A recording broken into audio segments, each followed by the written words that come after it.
महल कारसन मैं रहमतुल्लाह। आप देखिए दोस्तों, आपका और हमारा अपना नेक्स्ट यूट्यूब चैनल चलते दोस्तों। वीडियो में अलग सा वीडियो लाल टप्पी ज़ाद अहमद की न्यू कॉमेडी।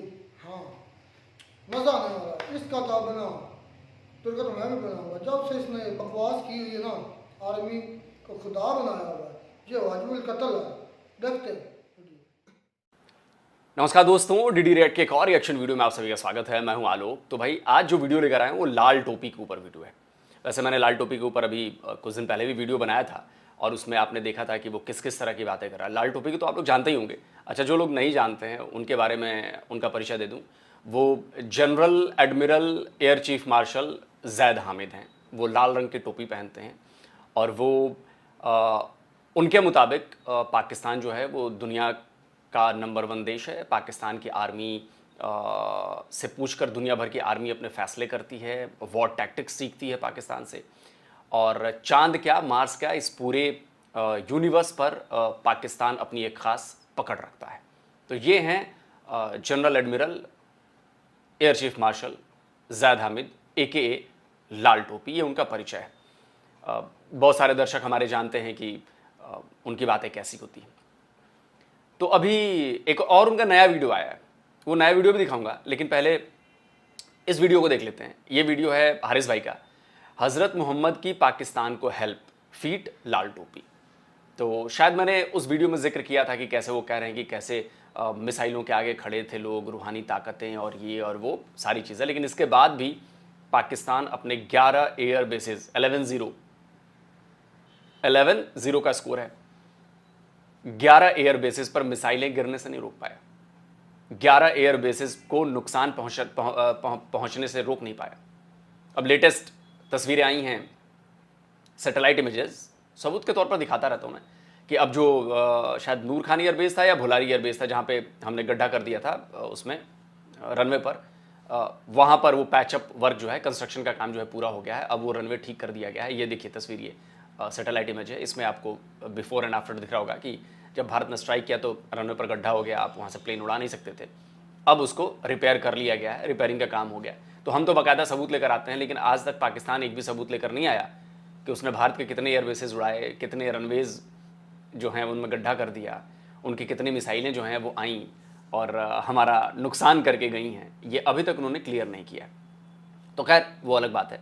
लेकिन कुल जमा बात यह है कि लाल टोपी पर हारिस भाई की बात सुनना, उनका पॉइंट ऑफ व्यू सुनना, ये मज़ेदार होने वाला है। क्योंकि लाल टोपी ने ऐसी ऐसी बातें की हैं जो मतलब एक नॉर्मल इंसान सुनकर हंसेगा और कुछ नहीं कर सकता, वो कुछ नहीं कर सकता। और इनफैक्ट मुझे लग रहा है कि लाल टोपी भी इस्लाम का उतना ही बड़ा दुश्मन है जितने बाकी पाकिस्तानी।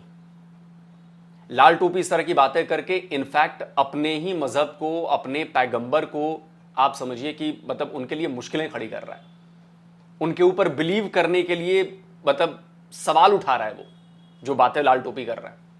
इसलिए मैं कहता हूं कि पाकिस्तान के लोग इस्लाम के सबसे बड़े दुश्मन हैं।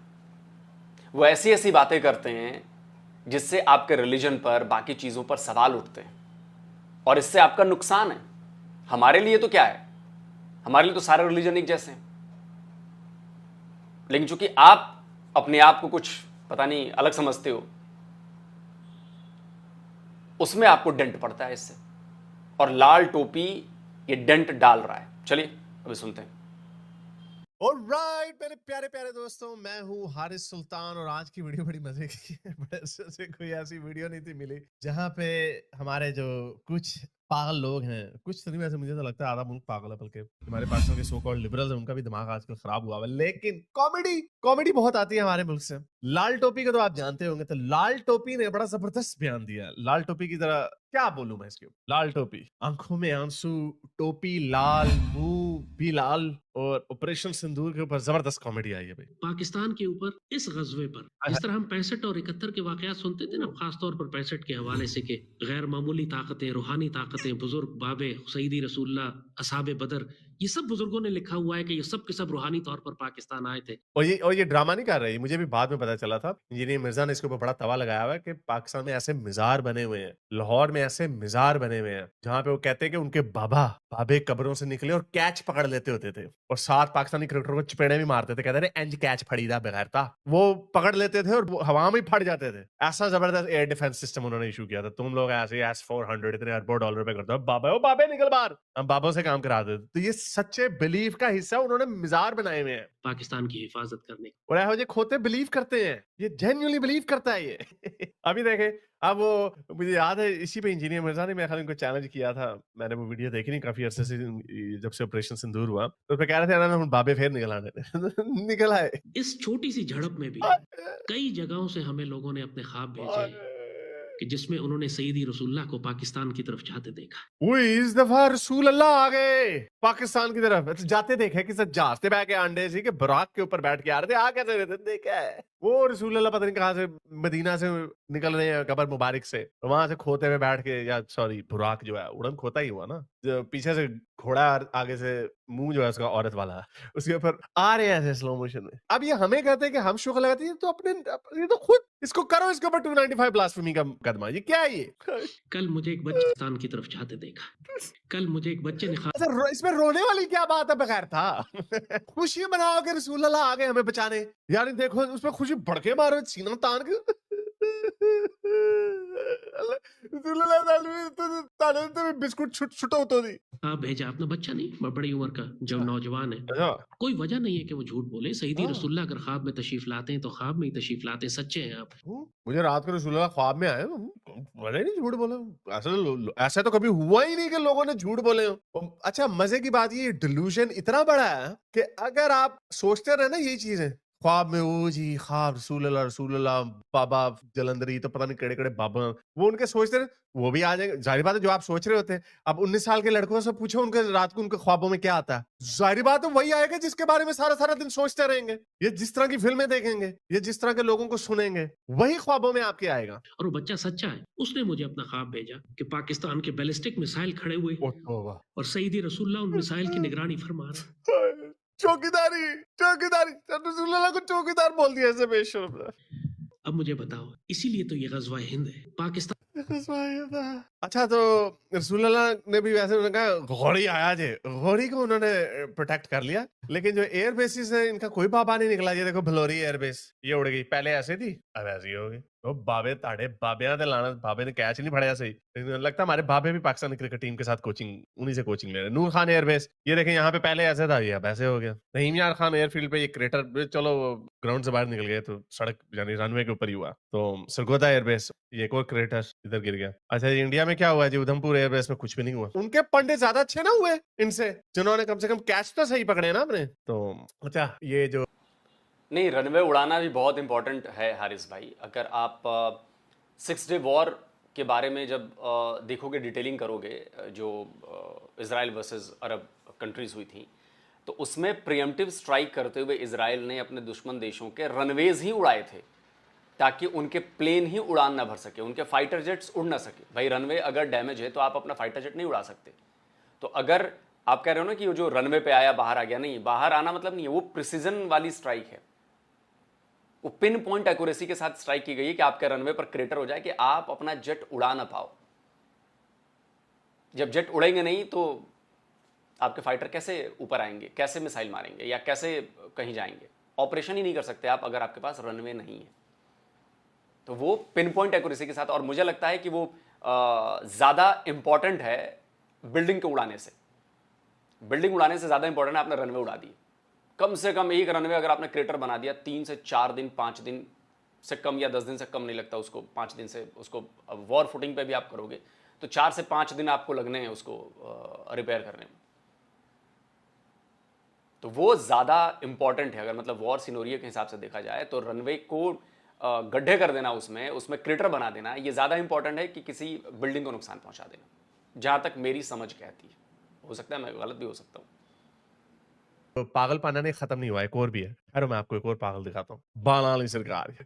ये इस तरह की हरकतें होंगी। पहले मैं समझता था ये सिर्फ जो बाबे बूबे ये जो मजहबी लोग हैं यही डिल्यूजन का शिकार है। हमारे जो थिंक टैंक वाले लोग हैं, जो पढ़े लिखे लोग हैं, उनको अक्ल है, उनको समझ है। लेकिन ये जो हुआ ना ऑपरेशन सिंदूर, इसके बाद मुझे यकीन हो गया कि ये सारे के सारे पागल हैं, मैस डिल्यूजन का शिकार है, अपने आप से झूठ बोल रहे हैं, अपने आप को यानी बता रहे हैं कि हाँ भाई हम जीत गए, हम जीत गए। ये देखें अब बालाली सरकार।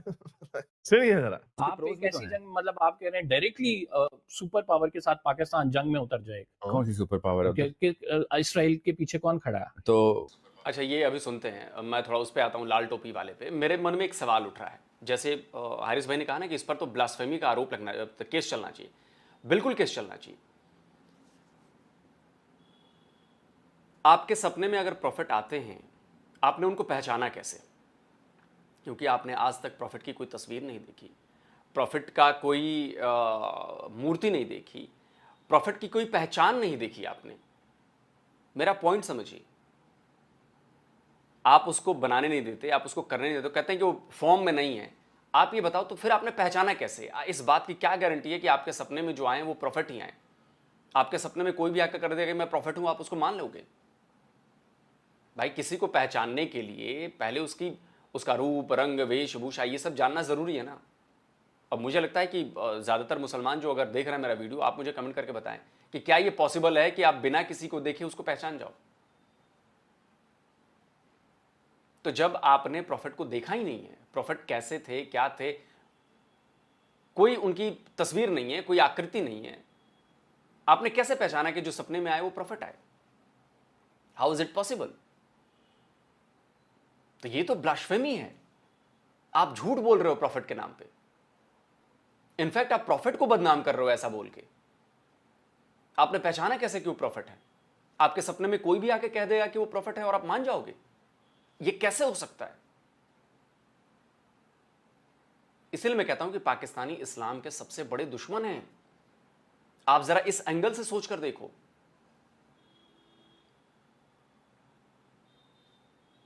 कि बिना किसी को देखे आप उसको कैसे पहचान सकते हो? नहीं पहचान सकते। और इसका मतलब ये होगा कोई भी आपको आके कह देगा, आप मान लोगे उसको कि मैं फलाना हूं? क्या मुझे जो लोग नहीं पहचानते, मान लो मुझे लोग नहीं पहचानते और मैं उनको जाके बता दूं कि मैं भारत का प्रेसिडेंट हूं, क्या वो मान लेंगे? नहीं मानेंगे।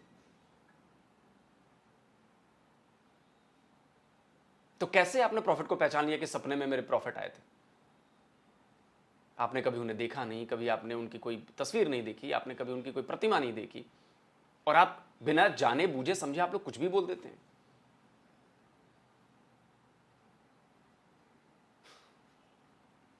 अमेरिका खड़ा है ना, हाँ तो बिल्कुल। फिर डायरेक्टली उतर जाए सुपर पावर के साथ। सुने, आप समझ नहीं रहे हैं। जैसे ये क्या हम कैपेबल हैं? कैपेबल किस चीज के लिए? ये क्या सवाल, हम- ये जुमला पूरा करें। हम किस चीज के लिए हम केपेबल हैं? हम लड़ाई के लिए? क्या हम कैपेबल हैं कि हम सुपर पावर से पंगा लें? सवाल और- ये नहीं है सर। ठीक। सवाल ये है कि क्या अमेरिका इस वक्त तीसरी जंग अफोर्ड कर सकता है कि नहीं? The answer is no. यार, ये इनके ड्रोन कहीं पे लगे नहीं जाके, सारे इंटरसेप्ट हो गए। ठीक है, अच्छा, मुझे भी लोग कह रहे थे हम आपको चाइना की जो सैटेलाइट इमेजेस ना वो भेजेंगे। मैंने हर बंदे ने जिससे मुझे कहा ना कि सैटेलाइट इमेजेस भेजेंगे, मैं ठीक है भाई, मुझे कोई फर्क नहीं पड़ता कहने से। हाँ, इंडियन ऑफिशियल्स ने डिनाई नहीं किया उन्होंने कि हमारे त्यारे भी गिरे हैं। उन्होंने कहा कि हाँ, लॉसेस होते रहते हैं। तो मैं कोई हॉक नहीं हूँ, मुझे कोई फर्क नहीं पड़ता ये कहने से हाँ कि हाँ भी कोई आपका मिसाइल भी गिर गया होगा। लेकिन कोई इंडिपेंडेंट न्यूज ही नहीं आई, ना ऊपर से कोई सैटेलाइट की इमेजरी आई, कुछ आया ही नहीं है। बल्कि यहाँ से इतने झूठ बोले गए, इतने झूठ बोले गए, तो मैं कैसे इनका मुझे लगता है हारिस भाई कि अगर मैं कहूं कि अगर उन्होंने कहा कि लॉसेस होते रहते, तो लॉसेस तो ये भी कि जो हमारे सिविलियंस की जान गई, या जो सिविलियंस इलाके में हमारे ड्रोन्स गिरे, या ड्रोन नहीं गिरे, वो शेलिंग हुई, या एक आध ड्रोन भी गिरे, उसके बारे में भी हो सकता है। जो एक डिटेल्ड रिपोर्ट आई है उसके बाद, ये सारे ऑपरेशन के ऊपर एक डिटेल्ड रिपोर्ट आई है हमारे यहाँ से ऑफिशियल, उसमें ये क्लियरली मेंशन किया गया है कि हमारे किसी भी ऑपरेशन सिंदूर के दौरान हमारे किसी भी मिलिट्री एसेट को, या कहें जो सैन्य जो एसेट्स हैं, उनको कोई नुकसान नहीं पहुंचा है। तो भाई, राफेल जेट हैं या फाइटर जेट है, हमारे कोई भी चीज़ है, वो मिलिट्री एसेट में आते हैं, वो नुकसान नहीं हुआ। और मज़े की बात यह है कि जो चीज़ें अब सामने आ रही हैं उसमें हमने बैंशी जो होते हैं, बैंशी हमारे जो अभ्यास के लिए जो जेट की तरह होते हैं, छोटे होते हैं साइज़ में, उनको हम पहले उड़ाते हैं, वो टारगेट की तरह जाते हैं और फिर उनको हम जब एक्सरसाइजेज होती हैं, वॉर एक्सरसाइजेज, तो फाइटर जेट को मॉक करने के लिए हम वो वैंशी उड़ाते हैं, वो भी ड्रोन्स होते हैं, और उनको शूट डाउन कर किया जाता है प्रैक्टिस के लिए। इंडियन एयरफोर्स ने इस बार वो वैंशीज पाकिस्तान की तरफ छोड़ दी। पाकिस्तान को लगा कि ये भारत का राफेल है, और उसने उसको मार गिराया। अभी मैं देख रहा था ट्विटर पे, किसी पाकिस्तानी ने ही वो बैंशी की इमेज जो है वो शेयर की है, गिरा हुआ, जिसको राफेल बता रहे हैं। और ये देखिए, ये मैं असली तस्वीर लगा देता हूँ बैंशी की, जो इंडियन एयरफोर्स यूज़ करती है टारगेट प्रैक्टिस के लिए। आप देखिए, मिल रहा है ना, सेम लिखा भी है उस पर बैंशी। तो उसको देख के पाकिस्तानियों ने सोचा कि हमने 5-6 राफेल, 5-6 जहाज मार गिराए हैं। जरा आप सोचिए, अभी तो धीरे धीरे चीजें आएंगी, अभी तो हम धीरे धीरे चीजें आगे पुश कर रहे हैं कि तुम पहले प्रोपेगेंडा कर लो, फिर तुम्हारा काउंटर हम देंगे। तो अब ये खबर आ गई कि भैया बैंशीज हमने उड़ाए, जो फूल करने के लिए थे पाकिस्तानी एयरफोर्स को। उन्होंने समझा कि ये राफेल जेट है, ये सुखोई है, उसको उन्होंने मार गिराया। दिमाग बहुत लगाना पड़ता है जब लड़ाई होती है, कि सामने वाले को कैसे आप कंफ्यूज करें। और हमने इन बैंशीज के सहारे, जो ये ड्रोन्स होते हैं, इनके सहारे हमने पाकिस्तानी एयरफोर्स को मूर्ख बना दिया। ना ऊपर से कोई सैटेलाइट की इमेजरी आई, कुछ आया ही नहीं है, बल्कि यहाँ से इतने झूठ बोले गए, तो मैं कैसे इनको फेस वैल्यू पे ले लूं। तो इंडिया में जो आपके साथ है, उधर तो आपने कुछ गिराया नहीं, इधर से आप मिसाइल मारेंगे इसराइल में, और ये मौसूफ समझ रहा है कि अमेरिका वहां पे आपको कहेगा हाँ, यानी उन्होंने ईरान के ऊपर भी क्या करना है लग पता जाएगा। अभी खमीनी ने अभी एक और बयान दिया है, लग रहा है उधर प्रॉब्लम होगी शायद, लेकिन वो तो स्टेटस को का हिस्सा है ना, कि ईरान की इसराइल के साथ लगती है। अब एक नया प्लेयर बीच में आ जाए, पाकिस्तान भूखा नंगा जंग के दरमियान IMF से $1.5 अरब की भीख मांग रहा, वो ये हमने मार दिया। ये क्या लोग हैं यार। वो सही बेचारे कई लोग अपना सर पकड़ के बैठ जाते हैं। वो इंडियन एनालिस्ट का जो सबसे बड़ा प्रॉब्लम है ना, वो कहते हैं यार ये है क्या, हम ये तो भूखे नंगे, लेकिन ये कहां से इतना, वो जज्बा नहीं है, ये जज्बा नहीं है, ये डिल्यूजन है, ये मैस डिल्यूजन है, ये ऐसा सुपीरियोरिटी कॉम्प्लेक्स इन्होंने अपने दिमाग में डाल दिया हुआ कि वाकई अपने आप को, ये अगर अमेरिका का सुपर पावर का अगर चक्कर ना होता, यानी ये समझ लें यही कह रहे कि उन्होंने अमेरिका क्या चीज है, वो लम्बिया पा देंगे, वो जानते थे। वो जिस तरह वो खादिम हुसैन जो था, मलून खादिम हुसैन, वो जो कह रहा था, आया जे गोरी छाड़ दे, गोरी ना लड़ते होते पीछे लग तालियां मारे। अगेन चलो, वो तो चलो मौलवी टाइप, पेड़े टाइप जाहिल लोग है ना। ये बाला अली सरकार देखो जरा कैसा एनक शैनक पा के हैं जी, सूट पा के क्या है जी। अच्छा, इतने कॉन्फिडेंस से तजिया देता है कि अमेरिका रेडी नहीं होगा। आगे भी सुने, बल्कि आप डोनाल्ड जिहाद तो ट्रंप हमने करना है ना, किसके खिलाफ करना है? आप दुश्मन को देखते हैं ना किस हालत में इस वक्त। पॉलिटिकली ट्रंप रिजीम जंग अफोर्ड कर नहीं सकती, वो जंग को खत्म करने के नैरेटिव पे वोट लेके आया हुआ है। यानी ये समझता है कि जंग के खत्म करने के जिस नैरेटिव के ऊपर आया है, वो अपना नैरेटिव बदल नहीं सकता। वो खोचला खोतिया पूरे जहान दया, वो ट्रंप तो इमरान खान का भी बाप है, वो तो रोज यू टर्न लेता है। पुतिन को यार बनाता रहा, अब उसके ऊपर पुतिन के ऊपर तोपों का रुख करने लगा। नहीं यार, वही हेडलाइन पढ़ के पता नहीं अपने आप को समझ लेते हैं बड़ी चीज। इसराइल का नेतन्याहू उधर गया, नेतन्याहू ने उसको कहा कि you are the greatest Israel friend president ever. अब वो इसराइल को पीछे उसने डंडा दिया कि मैं फलस्तीन की रियासत को कबूल कर लूंगा। हो सकता है लेवरेज ले रहा हो, लेवरेज लेता रहता, बड़ी शरारतें करता। अभी मिडिल ईस्ट में गया, UAE में, सऊदी अरब में, कतर का दौरा किया, इसराइल को स्नब कर गया। कह रहा था गजा को हमने अमेरिका के अंडर कंट्रोल ले लेना। उसने ट्रोल किया AI की वीडियो बना के, गजा के बीच के ऊपर वो इलॉन मस्क को नेतन्याहू डांस कर रहे हैं अरब लड़कियों के साथ, उसने वो ट्रोल। अब वो किधर गया प्लान उसका? वो तो रोज यू टर्न मारता है। इस खोचल की डिफेंस स्ट्रेटेजी, अटैक की लॉजिक सुनो। ये मौसूफ ने अंदाजा लगाया कि ट्रंप अपना जो वादा करके आया ना एंटी वॉर का, तो वो हम पे वॉर नहीं करेगा, तो इसलिए हम इसराइल के ऊपर आया जे गौरी। वही तो कह रहे कितने डिलूटेड लोग हैं ये। ही कैन नॉट, जो 10 दफा पैदा हो जाए अपना नैरेटिव चेंज करेगा, अमेरिका ने उसको इम्पीच कर देना। So he is the perfect man जिसके अगेंस्ट 10 दफा अपना नैरेटिव चेंज करेगा। वो पहले कुछ 100 दफा कर चुके हैं अपना नैरेटिव चेंज, कुछ नहीं हुआ। और अच्छा, एक और बात बता दूं, अगर पाकिस्तान उसके ऊपर फर्ज करो आया जे गौरी, आया जे शहीन ईरान के ऊपर से होता हुआ और सऊदी अरब के ऊपर से होता हुआ चाहता है, तो उसकी तो बाईपार्टिसन सपोर्ट होगी कांग्रेस में कि इसको पाकिस्तान का मकू ठप्पो। क्या लोग हैं यार। उसको इम्पीच कौन करेगा जब दोनों साइड के लोग कहेंगे कि पेलो इसे। आप ये बात कर सकते हैं कि भाई हमारा तो बिल पास हो गया, हमारे चीफ को भी दांत मिल जाने ना, कि भाई हमारी तो गवर्नमेंट मैंडेट आ गया पूरी की पूरी को, आवाम में हम क्या करें। एक hypothetical condition I do accept कि ऐसी उसको बेचारे को केपेबल बोलना नहीं आता, लेकिन उसकी लॉजिक फिर भी ठीक है। ये सीरियस बात है। जब पाकिस्तान, अच्छा नीचे लिखा है इस्लामिक स्कॉलर। अच्छा अभी एक और भी मुझे किसी ने फोटो भेजी थी, पाकिस्तान का हाल चेक करो। 18 मैंने वो कम्युनिटी टैब में भी डाली थी। और किस मुल्क में पैदा हो गया मैं, ये मुल्क डिजर्व नहीं करता था मुझे। अरे जरा ये देखो, ये देखो, मैं आपको दिखा, ये देखो। ये अब आपको पता है, ये बहुत बड़े फेमस बायोलॉजिस्ट भी हैं, मोटिवेशनल स्पीकर भी हैं, और बड़ी बहुत बहुत टोपियां इन्होंने पहनी भी हैं और पहनाई भी हैं। अब देखें ये क्या बन गए हैं। इन्होंने एक नया बहुत बड़ा ओहदा यूएनओ ने इनको डेजिग्नेट किया, जो इन्होंने पकड़ लिया। क्या है जी? Preacher of religion, science and philosophy politics. ये है हमारे पाकिस्तानी। अच्छा जी, ठहरो जरा, इसकी बोंगी पूरी हो लेने दो। हो सकती है कि हम नहीं, उसे कहें hypothetical नहीं है, नहीं, बताता ये हूँ। ऑन पेपर मुझे नजर नहीं आ रहा मैं कि दिखाता हूँ ना, मैं पार्लियामेंट बिल पास मैं करे, on उस बिल के बाद फिर ऐसा हो कि पाकिस्तान आर्मी कहे कि नहीं जी मैं हमने आपको जिहाद करना है और पाकिस्तान आर्मी चली जाए फलस्तीन, वो इसराइली फोर्सेस से लड़े। It's not possible, because physics के लॉज के अगेंस्ट है। हमारे जहाज हवा में नहीं उड़ते।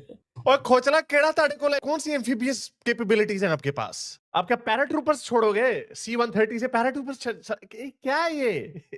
नहीं ये रैशनल क्या है इसका? बताता हूँ ना, आप मुझे मौका देना। मौका। जब ये वाकया पहले हुआ था और पाकिस्तान के अंदर इंटरवेंशन की बात हुई थी, हमारी एयर बेसिस देने की, टर्की के अंदर भी साइमल्टेनियसली यही कॉन्ट्रैक्ट चल रहा था। टर्की ने $40 बिलियन मांग लिए थे ना उस बात के, इस बात पे, क्योंकि पार्लियामेंट में बिल पास हो गया था उनके। अवाम ने कहा था कि हमने बेसिस नहीं देनी, टर्की ने फिर भी बेसिस देनी थी। 40 हमने मुफ्त में क्यों दी थी? क्योंकि हम इस तरह की सोच रखते हैं कि नहीं, हम तो केपेबल ही नहीं है। तो आप एक ऐसी जंग, मतलब आप कह रहे हैं ये क्या लॉजिक है? टर्की ने अपनी बेसिस दे दी, हमने अपनी बेसिस फ्री में दे दी, इसलिए क्योंकि हम इसराइल के ऊपर हमला करने के लिए केपेबल नहीं है। What a fucking non sequitur. और खोचला, एक और जाने से पहले एक और आपको खोचलपन दिखाता हूँ। याद है आपको चंद्रयान का पहला मिशन था या दूसरा मिशन था जो फेल हो गया था? तो पाकिस्तान में बड़ी खुशियां मनाई गई थी उस वक्त। वो हमारे जो साइंस एंड टेक्नोलॉजी के मिनिस्टर थे, वो भी गुपलू पुपलू फवाद चौधरी खुशियां मना रहे हैं।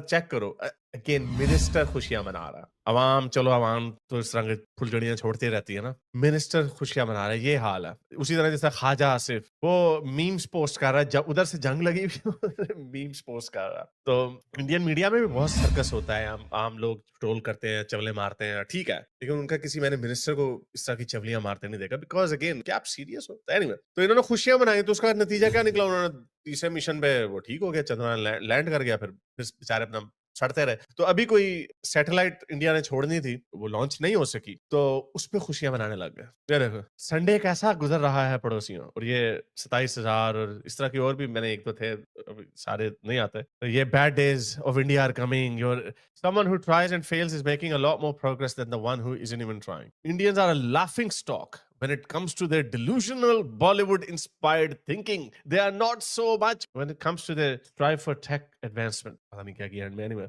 ये हाल है इनका। SpaceX के जो reusable rockets थे, उसने पता नहीं कोई 15-20 फेल हुए थे और वो खत्म होने वाला था। I think it was down to the last one, उसके पास पैसे खत्म हो गए थे, लेकिन वो लास्ट वन जो था वो सक्सेसफुल हो गया। तो ये जो सी भी सैटेलाइट है, whatever the problem might be, I am 100% certain it will be successful. वो दूसरी भी सक्सेसफुल ना हुई तो तीसरी हो जाएगी, तीसरी ना हुई तो चौथी हो जाएगी। लेकिन अगर आपकी खुशी अपनी सक्सेस में नहीं है, दूसरों के फेलियर में है, तो क्या कहा जा सकता है आपके पास? ये हाल है इनका। अगर आपको मेरी ये वीडियो अच्छी लगी तो मेरे चैनल के मेंबर बनिए, पेट्रन बनिए, या फिर आप मुझे बाय मी या कॉफी में। वो इसलिए है क्योंकि इनको तो कुछ करना आता नहीं है। आज तक एक भी सैटेलाइट इन्होंने अपने स्पेस पोर्ट से भेजी हो, सुपार्को ने भेजी हो अपने रॉकेट से, अपने स्पेस पोर्ट से नहीं भेजी। तो इनको पता ही नहीं है कि वो चीज़ होती कैसी है। और जैसे जाहिल इनके मिनिस्टर्स हैं, जैसे जाहिल इनकी आवाम है, वैसे ही सारे लोग जाहिल हैं।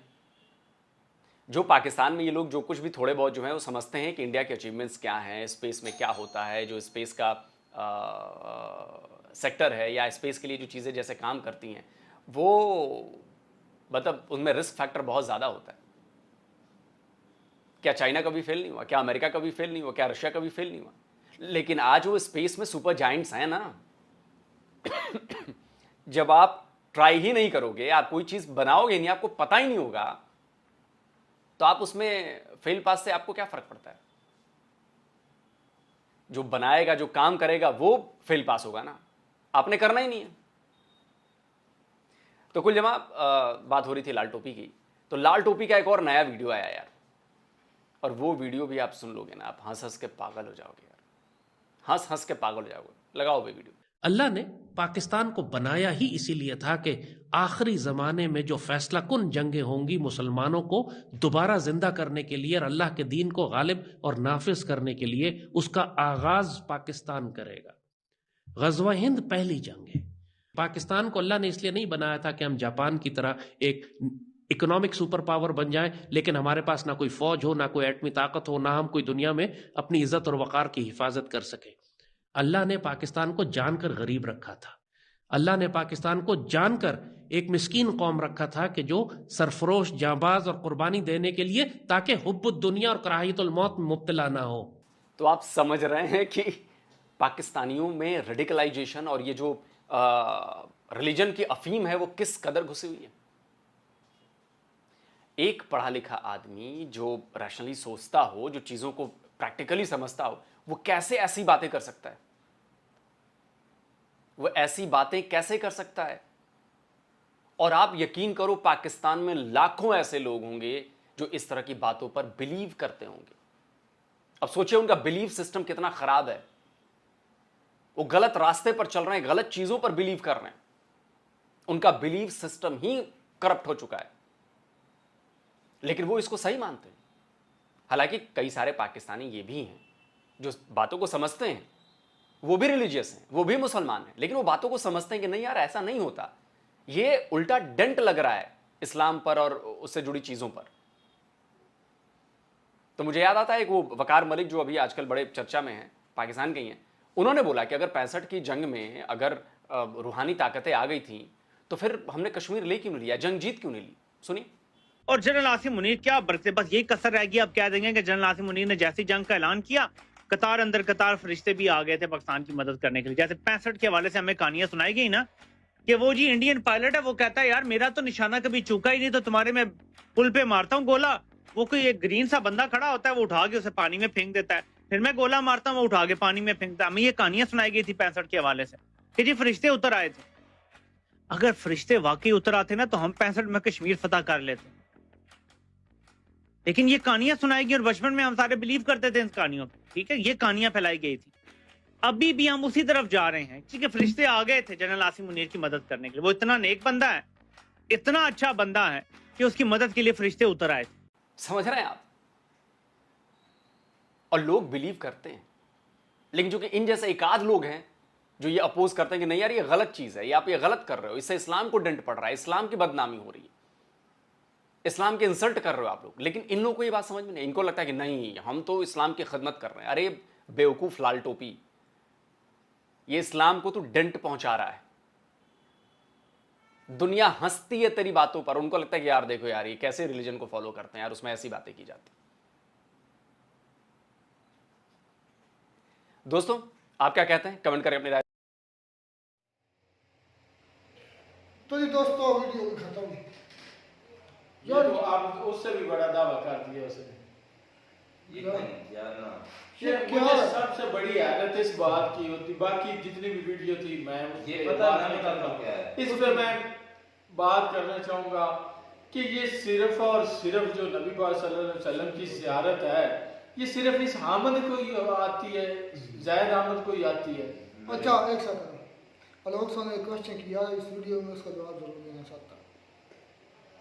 आलोक सर ने पूछा कि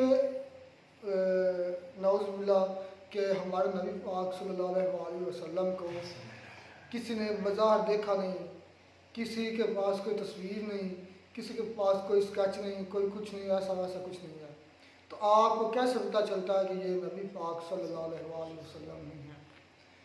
अच्छा आलोक सर, आपको इन चीज़ों का शायद नहीं पता, क्योंकि आपका अपने दीन के बारे में पता है और हमें हमारे दीन के बारे में पता है। आपका जो बड़े भगवान वगैरह हैं उसको भी तो आपने नहीं देखा हुआ, जो स्केच वगैरह हैं वो अलग सीन है, लेकिन हमारे नबी पाक सल्लल्लाहु अलैहि वसल्लम की जो शबी यानी कि शक्ल सूरत ना, उसके बारे में हदीस में हवाले मौजूद है कि उनकी मतलब कि ऐसी इतना काद ये था, ऐसा जिस्म था, ऐसा रंगत थी, मतलब सारा कुछ मेंशन है। एक चीज़ तो ये कि हदीस में मौजूद है।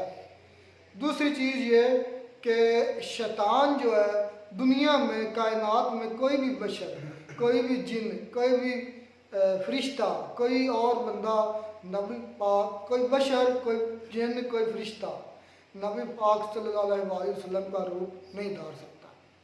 कोई भी नबी पाक सल्लल्लाहु अलैहि वसल्लम का रूप कोई जिन, कोई बशर, कोई फरिश्ता नहीं ले सकता। तो अगर ख्वाब में उनकी ज़ियारत होती, नसीब होती है, तो वो सिर्फ आशिकों को होती है और आशिकों को पता चल जाता है कि ये वही है। हमें आज तक हुई नहीं, क्योंकि हम सच्चे आशिक नहीं हैं, हम सच्चे उम्मती नहीं हैं, हम उनके सच्चे पैरोकार नहीं हैं। हम तो एक गुनाहगार, सियाहकार, बदकार से इंसान हैं, इसलिए हम पर ये कैफियत नहीं आई, हमें नहीं पता।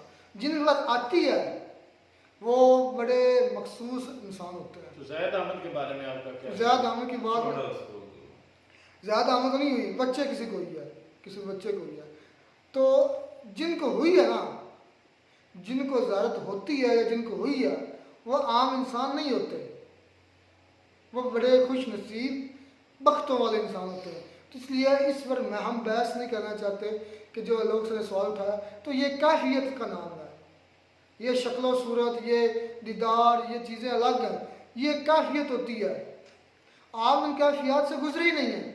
मैं अगर आपको कह दूँ आपके सामने नदी बह रही है, दरिया बह रहा है, तो आप बार खड़े होकर मैं आपसे पूछूं कि इसकी गहराई कितनी है या इसका रफ्तार कितनी है, क्या ये नदी तुम पार कर सकोगे, या इसकी शिद्दत कितनी है पानी की, नहीं पता चल सकता।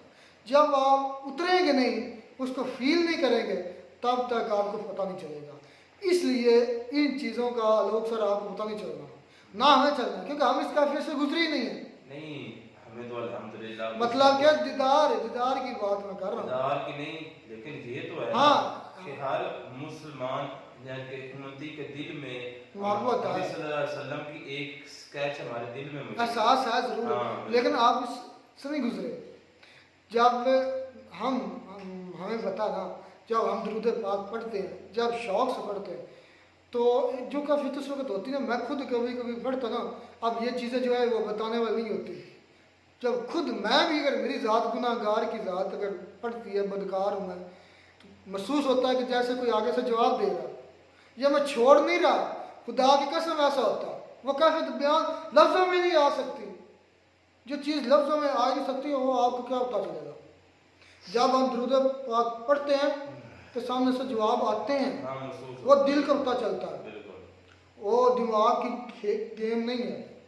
चले, तो ये बात मैं इसलिए आपको जवाब में ज़रूर सुनता हूँ कि जो कैफियत वो होती है, जिनको होते हैं दीदार, उनको होते हैं, उनको पता चल जाता है कि और दूसरी बात चले, ये थोड़ी सी ऊपर लेवल की बात है। बाकी जो उसने बात की है ना मिस्टर लोक ने, कि मतलब कि आप इस तरह उसको मतलब कि अस्तगफिरुल्लाह, मतलब कि उनको मान सकते हो देखे बगैर, तो ये मतलब कि मैं कहता हूँ कि ये इंसल्ट होगी कि हम बार बार जो है ना। चले रामकुल्ला इधर क्लोज करें, उनके सवाल का जवाब मैंने जो देना था वो दे दिया। अच्छा, अब बात आती है, हारिस ने बात की चौकीदार नाउज़ बिल्लाह अस्तगफिरुल्लाह ज़ैद अहमद ने जो किया, वाकई इस पर ब्लास्फेमी का मुकदमा दर्ज होना चाहिए। बंदा पता है कौन है? कौन? नबी सल्लल्लाहु अलैहि वसल्लम के जब वो मतलब के दुनिया पर थे तो उनके दौर में मुनाफिक लोग थे जो ऊपर से बाजार मुसलमान हुआ करते थे। ज़ैद अहमद, मेरी बात सुने, और अंदर से मतलब किसकी बात कर रहे हैं? ज़ैद अहमद की बात, नाम लो ना।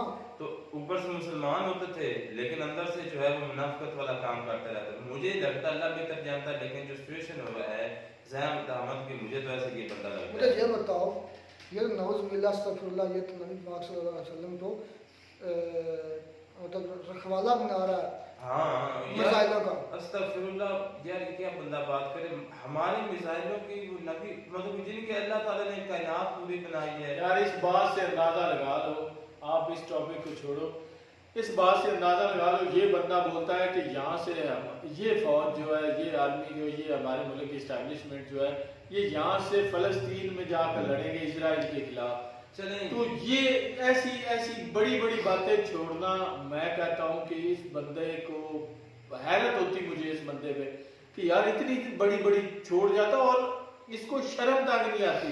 एक बंदे को होती कि यार चले मैं कहीं ना कहीं झूठ हो सकता है तो मुझे थोड़ी सी ऊपर से रो रहा हाँ? रो रहा ऊपर से। अच्छा फिर ये कह टंकी बार ये कह रहा है पापी है ये कि पाकिस्तान मुल्क बने इसलिए ताकि जो मुस्लिम मुल्क होंगे वो ईमान कमज़ोर हो जाएगा, उनको ताकतवर करेंगे, उनके साथ मिलकर लड़ेंगे। यार कुछ भी सबसे ज्यादा जुल्म तो पाकिस्तान में खुद हो रहा है, इसके अपने ही कर रहे हैं। ये पता नहीं कहाँ पे बौगियां मार रहा है, ये तो शायद अफरीदी से भी आगे चला गया इस वक्त इसको। मैं जब पहले यकीन जाने ना इंडिया में इसको लाल टोपी वाले बोलते थे ना, तो मुझे लगता था कि इंडिया वाले बेवकूफ है। अब मुझे लगता है कि हम बेवकूफ है जो इसकी बातें सुनते हैं गधे की। पता नहीं क्या क्या इतनी बड़ी बड़ी बातें छोड़ता रहता है। जो इस वक्त सही मुसलमान कंट्री है ना तकरीबन वो ईरान है, ईरान और अफगानिस्तान। नहीं अफगानिस्तान भी काफी हद तक ठीक है। अफगानिस्तान आपसे तो लाख दर्जे बेहतर है। हमसे सारी कंट्री बेहतर है। हम तो मैं कहता हूँ किसी आते ही नहीं किसी गिनती में। जो ईरान है ना वो मैं कहता हूँ कि बिल्कुल ठीक है। ये जो है ना ये अफगानी ये भी इतने को खास नहीं है। अच्छा ये वाजिब कत्ल क्यों हुआ? नाउज़ बिल्लाह अस्तगफिरुल्लाह, इसने एक फतवा दिया कि जो पाकिस्तान आर्मी लानती आर्मी पर मारा जो मारना था, लानती आर्मी कह रहा है कि जो इसको नहीं मानता वो काफिर है और लाख दी लानत कुत्ते अब बेगैरत है। और काफिर तो वो था जो अल्लाह को नहीं मानता, वो कंजर है। हामिद मीर का कह रहा हूँ, ज़्याद अहमद को। और किसी कुत्ती की औलाद के मेरा से कंट्रोल नहीं हो रहा। काफिर वो था जो अल्लाह को नहीं मानता। तो आर्मी चीफ को नाम मानने वाले उसके खिलाफ जाने तो काफिर कह रहे हो। और दगड़ दल्ले इस तरह तो हमारा आधे से ज्यादा पाकिस्तान उसको नहीं मानता और सारा नहीं मानता, सारे काफिर हो गए। पाकिस्तान के 90% लोग आर्मी की चीफ को नहीं मानते, आर्मी को नहीं मानते सही तरीके से, नफरत करते हैं आज। और दगड़ दल्ले तुम सर्टिफिकेट मांग रहे हो किसी को काफिर हो ना मुस्लिम होने के। खुद मुसलमान है भी या नहीं, मुझे तो इस पे खुद पे शक हो रहा है कि ये मैंने कसम उठाई जिसने मेरे ये सामने आ गया फिजिकल या ये नहीं या मैं सिर्फ इस बयान की वजह से कि आर्मी चीफ को और आर्मी को ना मानने वाला काफिर है। और लाहौल वाला कुआ था दुनिया भर को यार इसको इस वक्त कोई बंदा इसको एक्शन नहीं लेता। नहीं, इसको इंडिया वाले शहीद होते हैं। फिर कह रहे हैं कि ईरान और मिलकर लड़ने जा रहा था, हम ईरान की मदद करेंगे। और जो वो सही हालत कर रहा वहाँ पीटते हैं लोग, इतना भी जेलों की जो $1 बिलियन के लिए $1 बिलियन के लिए नाक रगड़ रहे हैं, वो जगह जंगे लड़ेंगे अमेरिका के साथ। नहीं चले बात ये अमेरिका से भीख मांगते हैं। मेन बात ये है कि ये कुत्ता इसका पटा निकला हुआ है गले से। अब ये बावला है कुत्ता जिसको वो होश ही नहीं होती। तो उसके बाद इससे बच कर रहे एहतियात करें। बात तो ये है, पर इस पर ज्यादा बोलने की कोई जरूरत नहीं है। बाकी वीडियो जो थी वो आरएस तो खैर वो तो बगैरत हो ही चुका है, तो पता नहीं खैर उसके बाद उसकी बातें ठीक करती है, सब बातें ठीक करता है। उसका ये पता नहीं जो वो बात करता है मेरे बताते हैं वो बात ठीक यार। पता नहीं उसके लिए दुआ हम कर सकते कि नहीं। चले खैर बात मुझसे ये है कि आर्मी चीफ को और आर्मी को जो खुदा बना रहा है वो वाजिबुल कत्ल है ही है। बस बात मिलते हैं नई वीडियो में नाटक साथ। Take care.